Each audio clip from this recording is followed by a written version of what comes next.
क्या आपको भी ऐसे लगता है कि मेडिटेशन सिर्फ एक एक्सरसाइज है या सिर्फ एक एस्केप? श्री कृष्ण कहते हैं कि ध्यान सिर्फ मन को शांत करने का नहीं, बल्कि आत्मा का ज्ञान प्राप्त करने का एक महान मार्ग है। भगवद गीता के चैप्टर 6 में आपका स्वागत है। श्री कृष्ण हमें सिखाते हैं कि एक सच्चा योगी कौन है और कैसे मेडिटेशन से हम अपने अंदर की शांति पा सकते हैं। तो चलिए, वर्स 1 से 19 में श्री कृष्ण कहते हैं, हे अर्जुन, एक सच्चा योगी वो नहीं जो बस अपनी ड्यूटी से भागे और संन्यास ले लेता है।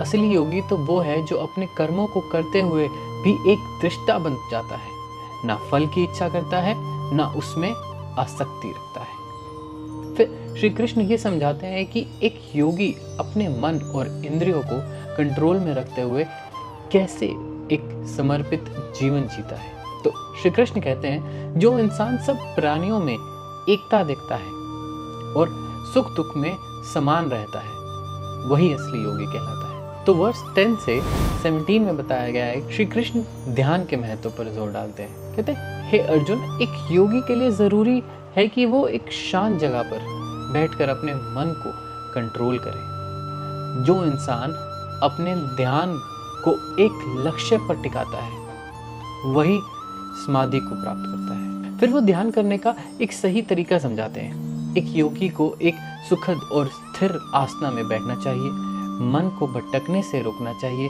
और अपने मानसिक दृष्टि को मुझ में लगाना चाहिए। श्री कृष्ण ये भी कहते हैं कि ध्यान के लिए डिसिप्लिन जरूरी है। Yoga is achieved by one who is discipline in eating, recreation, work and sleep. Shri Krishna हम समझाते हैं कि ध्यान से इंसान अपने दुखों को खत्म कर सकता है। वर्स 18 से 23 में श्री कृष्ण कहते हैं, जो योगी अपने मन को संपूर्ण रूप से एक दृष्टि पर स्थिर कर लेता है, वो समाधि को प्राप्त करता है। उस समाधि में एक ही आनंद है जो अंदर से आता है। ये सुख ना मटीरियलिस्टिक है, ना टेम्परेरी, ये तो आत्मा का सुख है।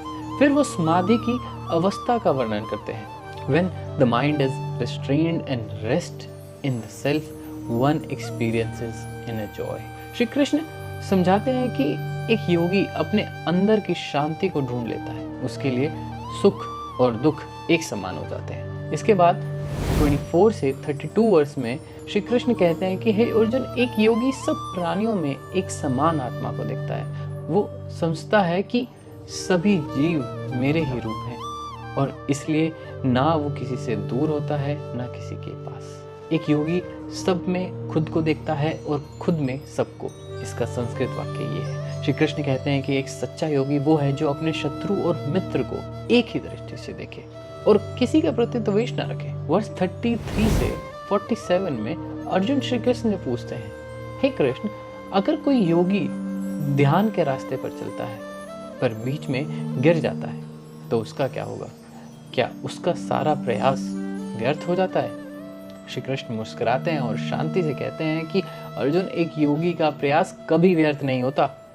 अगर इस जीवन में सफलता ना मिले तो अगले जन्मों में वो अपने योग की यात्रा फिर से शुरू करेगा और सफल होगा। फिर वो एक योगी का वर्णन करते हैं जो सबसे श्रेष्ठ है। श्री कृष्ण ये समझाते हैं कि जो इंसान अपने कर्म और भक्ति को मुझ में समर्पित करता है, वो ही सच्चा योगी है। श्री कृष्ण ने अर्जुन को एक योगी का रास्ता दिखाया जो न सिर्फ ध्यान में एक्सपर्ट है, पर हर जीव में एक ही आत्मा को देखता है। पर यह ध्यान और भक्ति का सफर क्या अपने लिए होता है या इसका संबंध पूरी दुनिया के कल्याण से भी है? इस रहस्य का उत्तर मिलता है अगले चैप्टर में। तो बने रहिए हमारे साथ। आपका इतना प्यार दिखाने के लिए बहुत बहुत शुक्रिया। जय श्री कृष्ण दोस्तों।